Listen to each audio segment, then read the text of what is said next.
evening, everyone. Welcome to the next to last debate of the evening. This one is for the district school board, and we have 4 candidates for this one. So we have Michael Aday here, Megan Harding, Cassie Hutchinson, Tara O'Connor. And real quick, where's Liz Juffin? I would like to introduce everybody to Liz Juffin, who's the new president of the West Pasco Chamber, one of our first events. And we also have Greg Armstrong up top, who is the chairman, who's the volunteer chairman. Raise your hand, Greg. And I also wanted, did the other Liz leave? Okay, I was going to introduce her, but she's been doing all the work to set all this up. But we have Jeff Solchek with the St. Peter's, or the Tampa Bay Times. Who's going to ask the questions. They're all going to start off with a 3-minute opening statement. We drew cards at the beginning, and Tara O'Connor is going to be the first one to do it, to read her 3-minute opening statement. Following that, then Mr. Solchek will start asking questions, and the first one will be a 2-minute question, and then they'll have a 1-minute, everybody else will have 1 minute, and then the original person that the question is asked of will have a 30-second rebuttal. And when we do that, and for all the events, we have the ServPro timer. When we get down to 1 minute, Nora will turn on the green light, and that means you have 1 minute. When she turns on the yellow light, you have 30 seconds, and Marilyn will raise a little paddle. And then when you have 15 seconds, it goes to red. So don't be confused. When it's red, you still have 15 seconds. But when the 15 seconds is up and you're done, Marilyn's going to raise the paddle and ding the bell. Then you have to stop. We did change it just a little bit because there are 4. When we're getting closer to the end, we're going to change the format of that question, and they'll all have 2 minutes on the last question, and without all the rebuttals, just because it's going to be hard to do with 4. And then at the end, they're all going to have a 2-minute closing statement. And with that, Tara gets to start. Thank you. Good evening, everyone. My name is Tara O'Connor. I've been a resident in Pasco County since 1985. I attended Hudson Middle School, went on to Hudson High School. After Hudson, I went on a basketball scholarship to Eckerd College, where I got my bachelor's degree in political science. I then went to Stetson University College of Law, where I achieved my Juris Doctorate. I've had a business in Pasco County since 2000, the O'Connor Law Group. I'm married. I have 2 children, Megan and Ryan, 21 and 19. They're both Florida Gators right now, so I'm officially a Gator by investment. As an attorney, I'm dedicated to professional excellence. I serve on the 6th Circuit Grievance Committee. I'm the co-founder and past president of the Young Lawyers Division. I'm a past president of the West Pasco Bar Association. I participated in the Lawyers in Schools program since 2000, where attorneys go into the local schools to talk about careers in the law. I participated in the Great American Teach-In since 2000, and I'm a justice teaching volunteer assigned to Northwest Elementary since 2006, available to do civics lessons at any time. I serve on the Public Safety and Services Advisory Committee for the new Fire, Science, and Emergency Medical Responder program at 5A High School. I'm a graduate of Leadership Pasco, class of 2016, and currently serve on the board of directors. As a Rotarian, I'm committed to community service. I'm a member and past president of the Rotary Club of Seven Springs. I've helped establish a clothes closet at Schrader Elementary, assisted in boosting the clothes closet at Seven Springs Elementary. I've been involved in PACUSAC for numerous years, helping kids from food insecure homes at both Ann Clote and Schrader Elementary. I've attended move-in days. I've put together more desks than I can count. I've attended read-in days at local elementary schools. But most importantly, I'm a parent. I have a history involvement in Pasco County schools for over 18 years. I was a member of the PTSO and SAC at Hudson Middle, and I'm still a member of the SAC at 5A High School. I've been a mentor through the Take Stock in Children program since 2013. I've been appointed to the Community Assessment Team for Gulf Highlands and Hudson Elementary. I represented the Northwest region on an external review team in 2016 for Pasco County accreditation. I've built relationships with the school board over the last 18 years and have always sought their guidance and assistance when there were administration and teacher issues at Hudson Middle, when there was a need for more AP class offerings at 5A High School. I want to serve this county. It's a natural extension of what I already do for the students of Pasco. Thank you. Hello everyone, I'm Mike Aday. I'm running for Pasco County School Board, District 5, just making sure because it is a countywide race. And I'm starting my educator. I've been an educator. I'm starting my 9th year coming up here in August. I also have a 6-year-old who's going into 1st grade at Shady Hill, so I'm a parent as well. And I really want to build a better tomorrow for not just my son or the kids that I teach on a daily basis, but for all kids, families, and the community. I've served in many different roles in the years that I've been an educator, not just in the classroom, but at the district level as being part of the Civics Curriculum Management Task Force, as well as being a very active union member and public education activist. I've taken part in Target Tallahassee, where I've been about to speak to the House of Representatives over the annual contract renewal for new teachers, as well as them cutting out early a week and then me not getting the chance.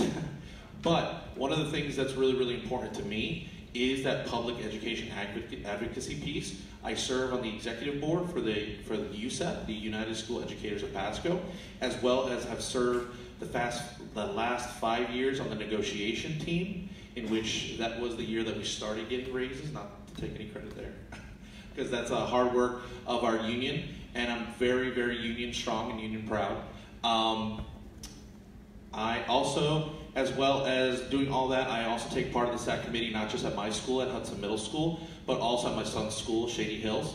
I've been active in the Pasco Young Educators, and as well as the affiliate at the state level for Florida Young Remarkable Educators, and really think that we need to make education a priority here in Pasco. We need not just safer schools, but we need to secure their future. We need to go above and beyond to give them the preparation, the training, and the opportunities for them to have those better jobs of tomorrow. I really want to do everything I can because at my level, because after getting my master's in ed leadership out of USF St. Pete, I thought I could be doing a lot more, not just for my son's sake, but more beyond just my school. So what I really want to do is realize that the solution is everybody in this room and everyone in Pasco. It's going to take all of us working together, not just for some kids, but all kids. If it's the case, we are going to make an impact and make education a priority. Again, August 28th, Mike Aday for a better tomorrow. Thank you. Good evening. My name is Megan Herding, and I'm running for School Board District 5, and I am a teacher. Ever since I was 8 years old, I wanted to be an educator. I grew up in District 5. I went to school in District 5. I attended Hudson Elementary School, Dayspring Academy, and Hudson High School. Finally, after attending USF St. Petersburg, I received my bachelor's degree in elementary education. I then went on to get my master's degree from St. Leo University. Right before the seat became available, I was in the process of enrolling to get my doctorate degree in education. I decided that it would make a much greater impact if I ran for this seat. It would give me a bigger voice to advocate for the students, the teachers, the staff, and the parents in our county. For the past 6 years, going on 7, I have spent countless hours, countless days and nights to be a better teacher to the students of Pasco County. And although I feel as if I haven't worked a day in my life because education is my passion, every day I go to work for my students. I live my dream. Currently, I teach third grade at Fox Hollow Elementary School, and each year I impact an average of 22 to 24 students. The thought of impacting 73,000 or more students in our district is absolutely unexplainable.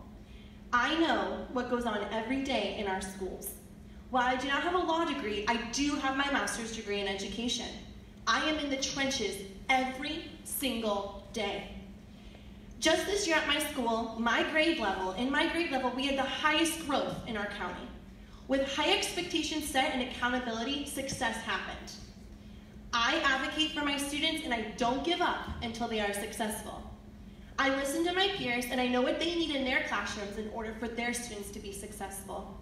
With the relationships and the communication that I have with my parents, I know what they want in their child's education. And with learning and listening to my administration, I know what they need in order to run a successful school. Being that I'm an educator, I understand the importance of feeling listened to and having a voice. And with that being said, I want to represent our teachers, students, and staff by being in the classroom volunteering in the schools every single day while serving on the school board. This will be my full-time job, and I will not have any other distractions above being a full-time school board member. It's important to me that our students, teachers, and staff are listened to. No more career politicians in the good old boy system. It's time for a change. I grew up in District 5. I went to school in District 5. I teach in District 5. I met my husband in District 5, and there's nothing more that I love in our community and our school system. I'm a teacher that is looking to be proactive and is done complaining. I'm the best qualified candidate for this position because I am a teacher.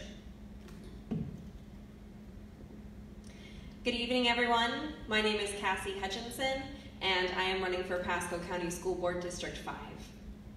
I was a teacher for 4 years up until this last school year.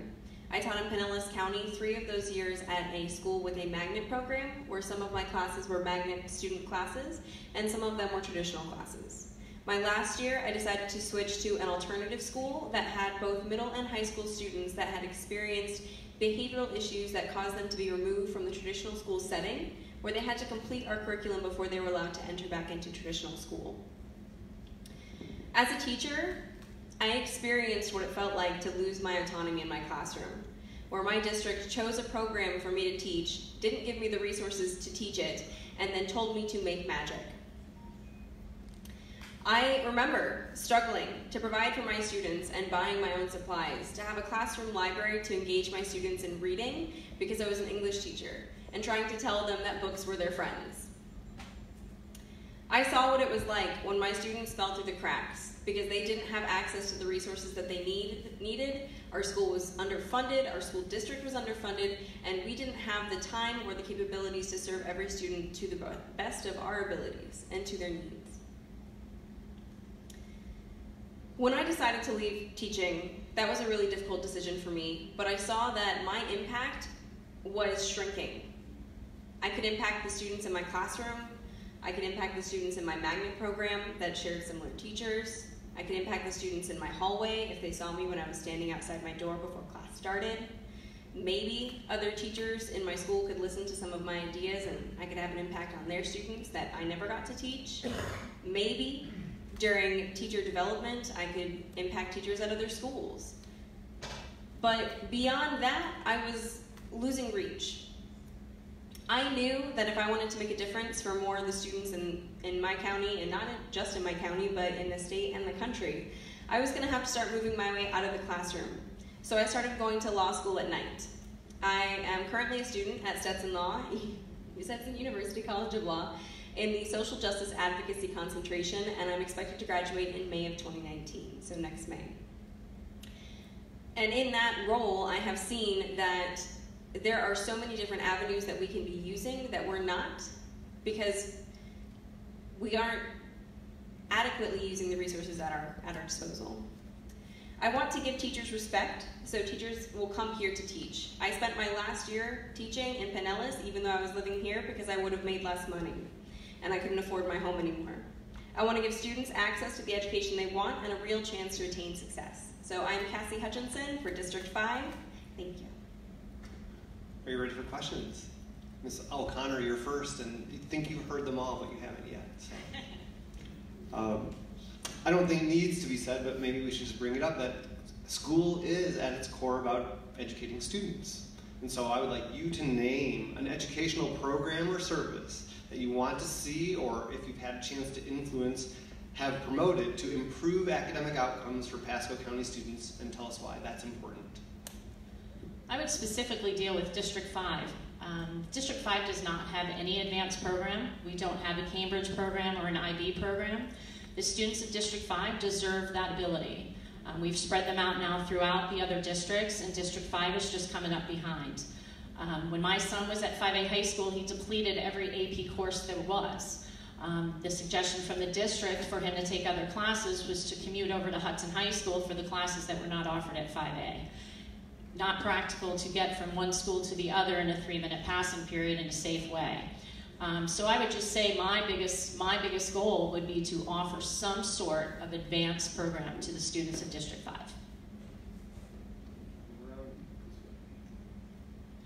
All right, your question is about one specific program.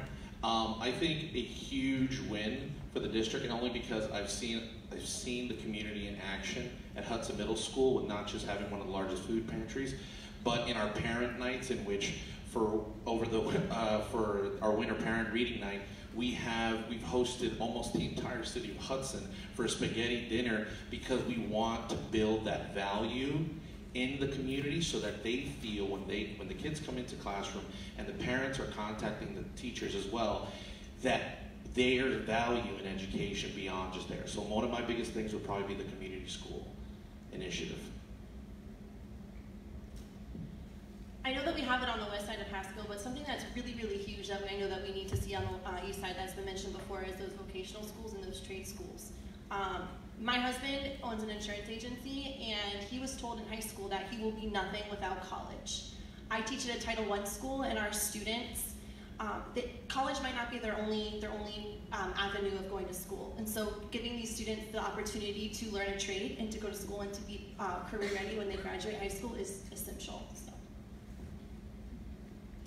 I'd like to address 2 programs that I've worked with as a teacher. The first is magnet programs. The magnet programs that I experienced in Pinellas County were specific to the schools themselves.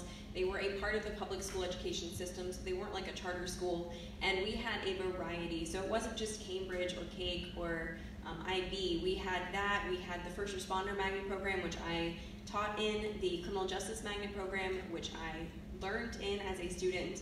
We had programs for medical degrees or medical programs, like being a CNA, where you could get your degree before you graduated, or your certification before you graduated. I think this creates more options for access to technology for our students and access to other certifications so they can enter the world prepared for no matter what they want to choose. But also, I think we need to improve our community involvement. At the alternative high school that I taught at, we had students who had to complete a certain number of points to be able to leave. Points that showed their success in the school system. And one of those was a dinner with the parents. Thank you. I would just add that, District 5, the schools are 100% Title I. So there's no question there's a need in our community. We do have criminal justice. We have that at 5A High School. We have the new fire science program that's going to be starting at 5A. So there's a lot of technical options for the students at both Hudson and 5A. But we still need that advanced academic component in District 5. Mr. Aday, you have sat on you said, negotiating committee, so I'm going to toss you the budget question first. We've heard teachers say that they want to get paid more and that there's not as much money this year. The district is already talking about not providing raises possibly. And we know that there are a lot of other expenses that need to take place.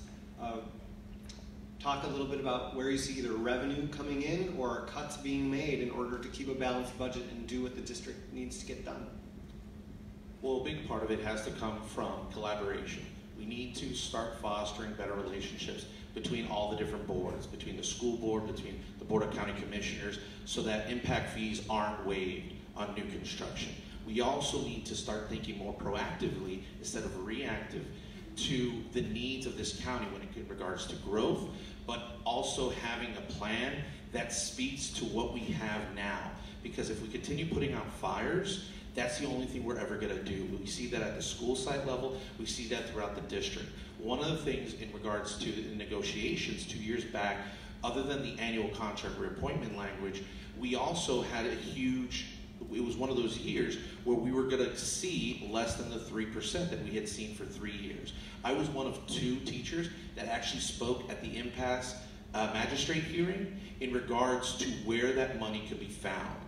Something as simple as, because that hearing happened halfway into the school year, all the money that had been budgeted for those spots that we cannot fill, we suggested, well, why don't we put that to raises and try to be really innovative about the ideas of programs that we currently have that are not being successful, that are not either cost efficient or effective when it comes to our DA and our lowest 300 schools fluctuating so often, and we really need program evaluation for every line by line of that budget. But we also need to understand that if we want to keep qualified educators here and not going to Hernando, Pinellas, or Hillsborough, we need to start paying them. We need to start being able to make it not whatever's left, but the top priority when we're starting making a budget. I think it's really important that we need to understand that yes, the budget is extremely, extremely tight, but we need to not be scared to fight for what our teachers deserve. We need to, like Mr. Aday said, like we need to be going to the higher ups, to our legislative, and we need to be fighting. We can't keep brushing this aside. We are losing good teachers to other counties, and so it is essential that we are giving them what they need in order to make their ends meet. And so there are many, many teachers, I've spoken to multiple teachers as well as parents, that they believe that their teachers, they deserve more. And the teachers are working 2 jobs, 3 jobs, like that's not very fair. So we need to cut apart our budget, and if we really can't, we need to go to our higher ups, our legislature, we need to work side by side with them, and we need to fight for what our teachers deserve. I was one of those teachers. I was in my 3rd year of teaching in Pinellas when I purchased my home up here in Pasco, and I had to decide. I already knew I was switching to the alternative high school if I wanted to continue that route or if I wanted to come up here to teach. And I chose Pinellas because I would have taken a $4,000 pay cut. And with a house that I just purchased now indebted to me, I wasn't going to be able to afford that kind of pay cut. I've heard from other teachers as well who live here but work elsewhere because the pay is better. And we're told that there are better benefits here for our teachers, but that doesn't make it look good on paper, and it doesn't help people come to us and want to live here and work here. I think we need to be looking at other options and researching them as a school board to bring in more revenue rather than just immediately asking the public. We should have options to help the public understand. But also, our cuts should not be focused on teachers or students. We need to be cutting things that affect them the least first, instead of affecting them the most first. Clearly, the legislative mandates that have been set down for Tallahassee for mental health counseling and school safety has not done our district any service. As a business owner, you know, income fluctuates, expenses fluctuate. We have to analyze the budget. I agree with everyone up here that teacher and teacher pay has to be a priority. We're losing absolute fantastic educators because they're just not getting paid enough. So it's time to just look line by line and see where those cuts can be made. And we need to advocate better in Tallahassee because, again, the mandates that continue to come down are not doing our students, our teachers, or our parents any justice. Want 30 more seconds? Yeah, actually. Maybe? Hello? Yeah, okay. Sorry, yeah, I will touch on that because I was a teacher. I remember coming to the school board just during that impasse year, having my little guy with me because I'm a single dad of a 6-year-old boy, and it's just me and him.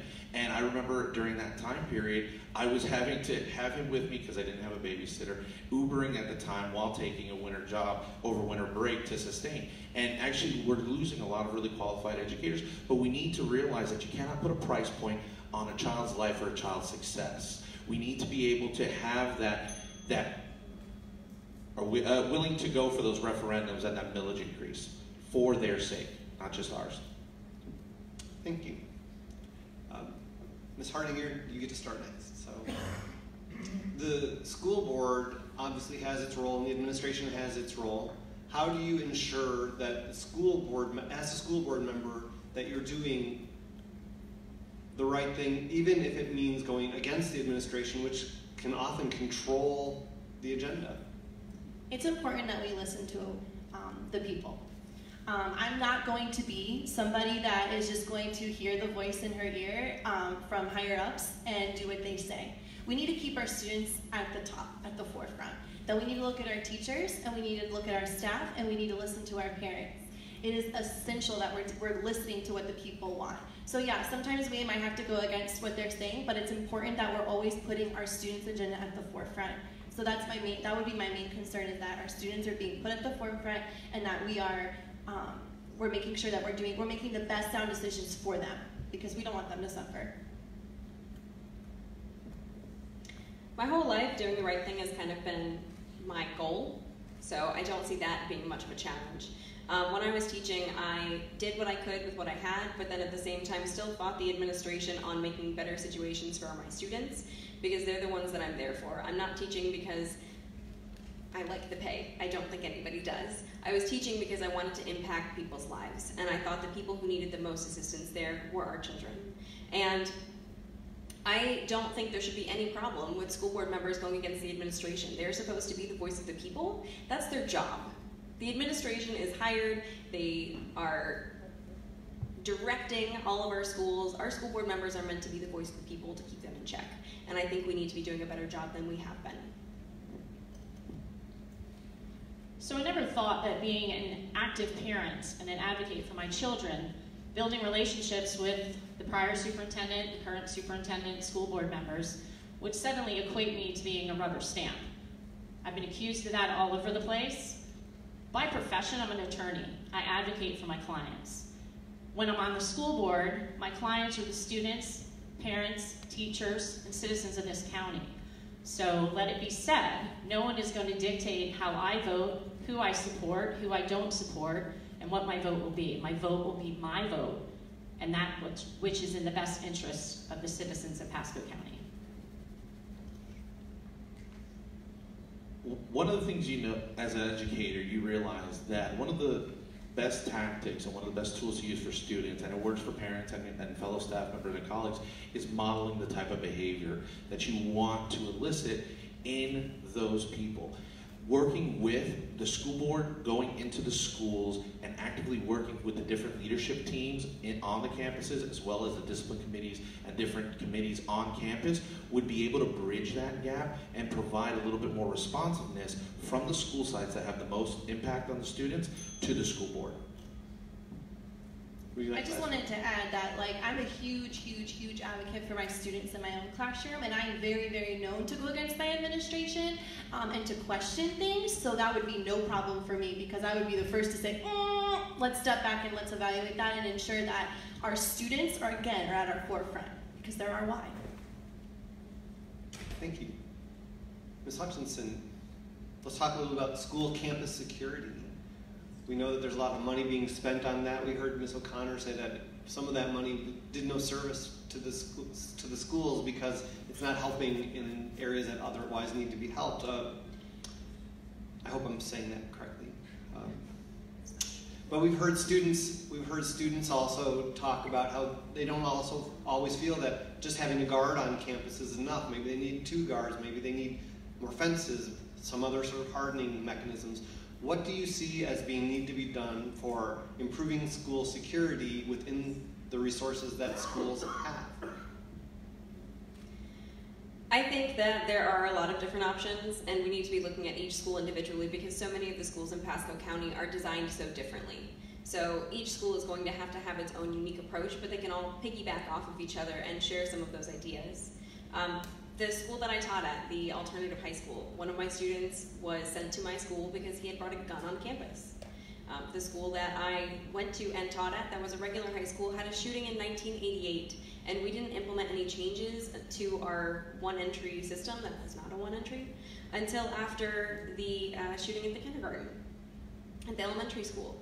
So there are a lot of things that we have been dragging our feet on because we think that it's not important, but we can help students feel safer. So the alternative high school that I taught at, we had a single entry point that had the principal, an administrator, and multiple teachers there. So the students saw that we were the ones looking out for them. We went through their things, we searched their things if necessary with a magnetic wand. All of the doors locked every single time every student was in the classroom. And we had 2 SROs on campus at all times. We had one for the middle school level and one for the high school level. And then at the end of the day, at the bus circle, when we were likely to have more fights because students were leaving the school, we had as many as 5. We had a lot of arrests at our campus, but they happened before things escalated too far. I think that having a positive relationship with our SROs and fostering that relationship with our students so they know that it's somewhere safe to go, but then also listening to them when they come to us with concerns is where we should start. I was just reading about the shooter at Parkland who had had multiple calls on him to the school district and to the police for years before the shooting happened. We need to be listening to the people and we need to be protecting our children. Well, clearly in an ideal world, we would have enough money to harden every school, to put in metal detectors, to do everything we needed to do to make our kids safe. The reality is the money's not there. Obviously, the newer schools are all built with single access points. 5A High School, Cypress Creek, you have to go in the main door, so it makes it easier. The old Kelly schools, like Hudson High and what have you, you can get into those schools a myriad of different ways. So clearly there has to be some road taken towards hardening or safening those schools, but we can't just build walls and build fences. One simple thing that was done that cost nothing was the SRO at 5A High School started parking her patrol car right in front of the front door. Simple deterrent, if you're thinking to go in there to cause some trouble, maybe just having that police officer's car right outside the front door would dissuade somebody.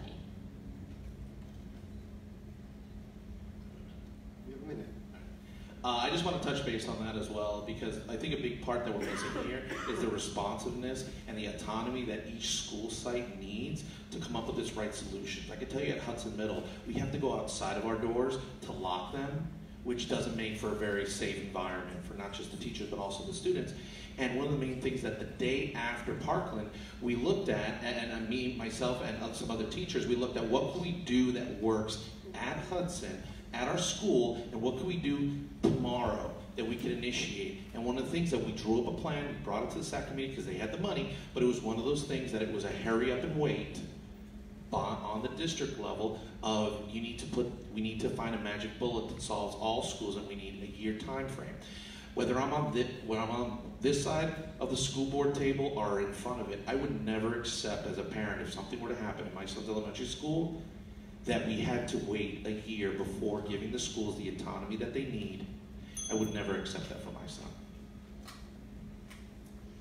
I agree with all of them up here. We need to definitely harden our schools. There are many, I work at Fox Hollow Elementary School. There are many entrances into the school. We could just park in the back parking lot and someone could just walk right through the gate and unlock the door. Our district did put in place that we're supposed to keep all the doors locked. And so we do keep all those doors locked, but where's the accountability with that? Because there's still teachers that don't keep their doors locked. So yes, we need to make sure that we're putting processes in place that will harden the schools, just like Ms. O'Connor said, even simple as putting the patrol car in front of the door. But I also think we need to address mental health. We need programs in place that are going to help our students with these mental health. They're coming into our schools, they're in crisis. So we do need to put those programs in place. I know that there are some things in the mix, and I was just attending a training today on that at the district for that. So I am very excited about seeing those changes in our school to help harden them as well. You get the final word? I just want to add, a simple presence of police force is not enough. There are a lot of people who have a lot of negative feelings towards the police force. It's about fostering the community involvement and trust so that they know that that is a person that they can go to, that they can share their problems with, and that can really help them. We did start a little late, so how much more time do we have? 3 minutes. Everybody gets 10 seconds. Well, we haven't asked about school attendance boundaries and crowding and all that yet, and I know that's a question that lots of people have on their mind, so why don't we give everybody 2 minutes and then wrap it? I might have lots of other questions, but unless y'all don't like that question, no. We're going to start with Ms. O'Connor. I'm just going to say the words: rezoning, crowding, growth. Sure, which certainly evokes a lot of emotion in everyone. You know, I bought my house because I wanted my kids to go to Hudson High School. It's where I went. I had a great experience there. Lo and behold, 5A High School is built. My kids were rezoned to 5A. I did the best I could. My kids had a great experience there, but it definitely was emotional. I can appreciate parents who are advocating for their children, saying, slow down, wait a minute, can we just regroup? I agree that every student who starts at a school should be able to complete that school to its highest grade. There's no question about that. That's just fair. I think what needs to happen, though, is if we drive the competition among all the schools locally, then there won't be an issue of, oh, I have to move from this school to that school. If they're all top performers in fabulous schools, then there won't be that issue. But I appreciate the emotion that's involved with it. I've dealt with it myself. Doing address verification is certainly a new policy that should have been an old policy.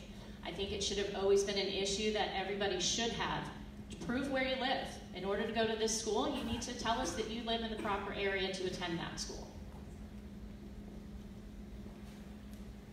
I would agree also that if we had the significant programs, not just when it comes to vocational, but for the needs, when it comes to ESE population and the needs that kids have, if we had them equitably distributed throughout all of the district, we would have a little bit more of this self-correcting when it comes to the zoning issue. Because I have had parents talk to me when I go canvassing and knock on the doors like, well, my child's gifted, or there's only gifted programs that are either the self-contained gifted programs at this school or this school or this school, where we were more equitable with that distribution of programs and we were meeting the needs of the kid and not what the feeder school that they have is allowed to do, then we'd be able to answer a lot of these questions in regards to crowding and zoning.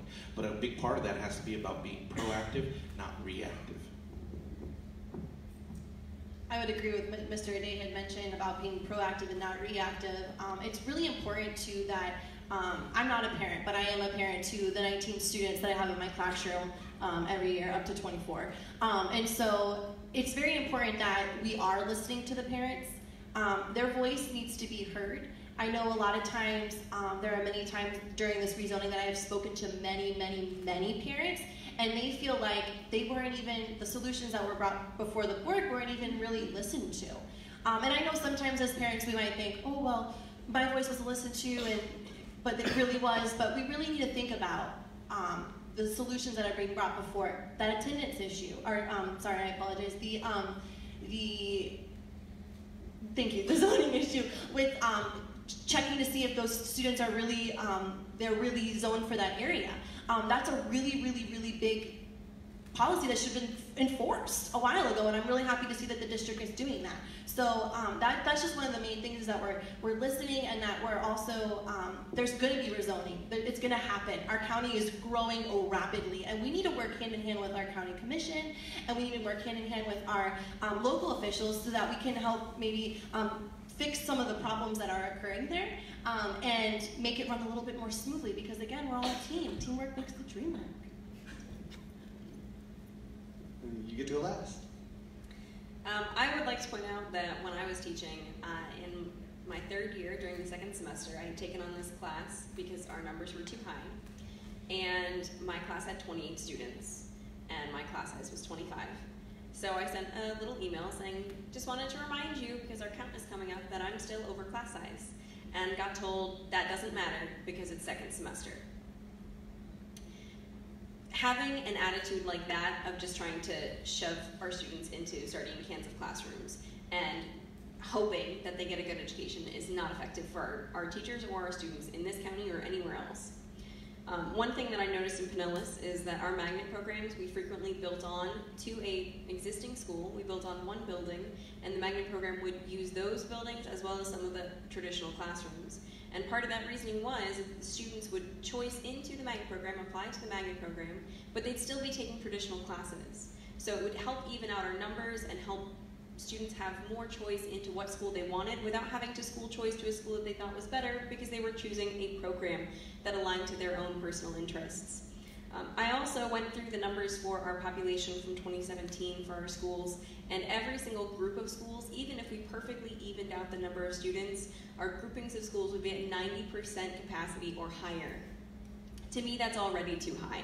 When I had 28 students, I didn't have enough desks, and that was because I was lucky. There were teachers who had over 30 students in their classroom because they taught AP or they taught Spanish, and they were shoving kids into Spanish because they had nowhere else to put them, but they still need to fulfill requirements and credits.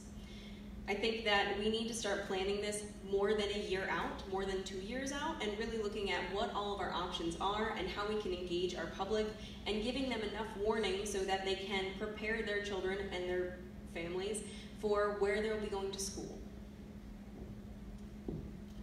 That is, I believe, the end of our questions. And so now everybody gets 2 minutes to wrap up. And I believe we agreed to go the same order that we did for opening statements. So Ms. O'Connor. I have been complaining about always being last, so this is refreshing. I just want to say that I'm a daughter of an Irish immigrant. My father came to this country. He instilled in us the values of God and country. I am very proud to say that I vote in every election and have done so since I turned 18. I know what it takes to ask people for their vote. I hope that you will support me. Rutherford B. Hayes said, "To vote is like the payment of a debt, a duty never to be neglected if its performance is possible." I acknowledge that everybody has to have guts to run for public office. It's not easy to hear negative comments about you. It's even harder to get up and talk about all the great things you've done. It's difficult. So, I acknowledge everybody who's put their hat in the ring. But at the end of the day, I'm not a politician. I haven't run for office since 11th grade at Hudson High School, and I'm sure hoping this one turns out a little better. I'm just a citizen. I'm a mom. I'm an advocate. I'm a business owner. I'm a community volunteer. I'm a school volunteer. I've built relationships over the last 18 years in the school system. I have a unique skill set as an attorney, as an advocate, as a mom. I want to advocate for every teacher, student, parent, and citizen in Pasco County. And it's important that you elect the person that can get that done. Yes, I've raised a great deal of money. We may as well discuss that, right? So does that make me a rubber stamp? Absolutely not. You have to run a campaign. What do you need to run a campaign? You need money. So I've forged some relationships with attorneys in the area. I've raised a great deal from them. My husband's in the home improvement industry. I've raised a lot of money with them as well. At the end of the day, when I'm elected, I'm a public servant. The best interest of the students, parents, and teachers would be at the forefront. I would also like to say that I feel very honored to be endorsed by the incumbent, Steve Lucart. One of the little things that I forgot to touch on at the very beginning was I also went to Rich Elementary, Gulf Middle, and was salutatorian of Gulf High when I graduated high school. And so Pasco's always been home for me, and it's been home to my son and my parents and my family. And it's one of those things that I always want to give back, because my father always told me, when you have the ability, when you have the skill, if you have the power to help people, you have an obligation, a responsibility to do so. And that's why I'm running. And one of the major things here is we have to look at the big picture. We have to be able to think globally, but be able to act, not just with my experience and the nuts and bolts of things with negotiations, not just in the trenches, like I know many people say it's in the trenches, in the classroom, but also as a parent, and also as a person who's able to apply these bigger concepts into what we can do successfully going forward.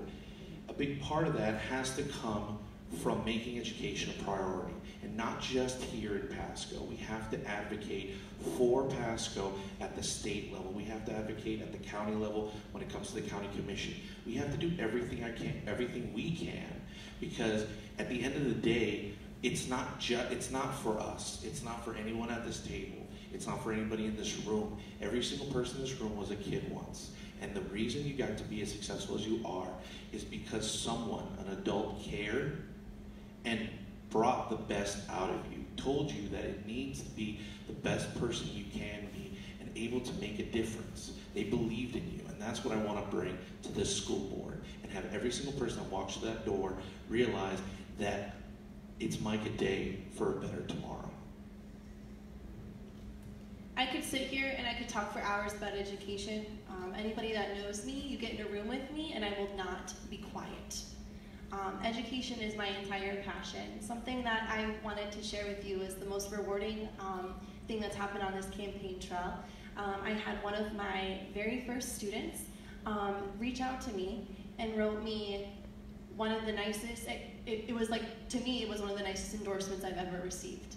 It was a letter telling others why I should be on the school board, because I'm a teacher that impacts students' lives daily, and I need to bring that forth onto our school board.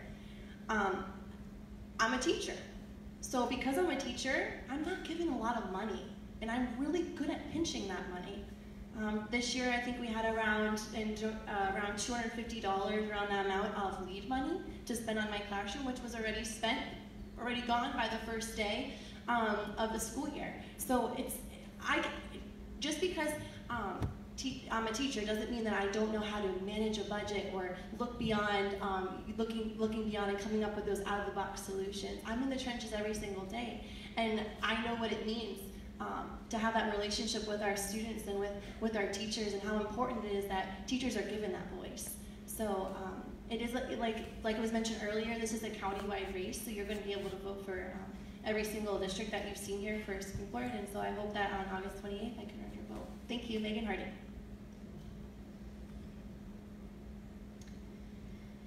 When I decided to run for school board, I was still teaching at my alternative high school. And I knew from the access to resources that they had, but also the difficult home lives that they had brought with them, that they weren't being served properly in their traditional school, and that's why they ended up with me. I have always wanted to focus on the teachers and the students. I think the students come first because it's their entire lives that we're affecting. The kind of education you have can determine the career you have, the upper education that you have, and your general impact with other people. But that starts with our teachers. If our teachers are overworked, if they're stressed, if they're being told by their own administration that they're not doing things right, even though they're seeing the impact on their students, then we're hurting our students through them.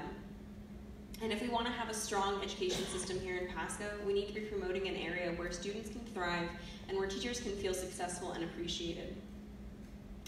I want to be on this school board because I want to bring in my outside experience. The school board that I taught with had the 5 lowest schools in the entire state. We switched to neighborhood schools when we were still fairly racially segregated. And while we don't seem to have much racial segregation here in Pasco, we have wealth segregation. And that equates to very similar outcomes. I was really disappointed that our school board thanked itself and patted itself on the back for finally building a technical school when they took over a previous school. Pinellas County has had technical schools for years. We should not be proud of ourselves. We should be ashamed that it took us this long. I had a friend tell me I would not be a good candidate, but I would be a good school board member because I care. My passion is to help others, not to toot my own horn. I always wanted to be an advocate for others, and for me that brings accountability to the school board, access to education for students, and the ability to attain that education. You can find me at cassiecares.com. Thank you. District 5 candidates, thank you very much.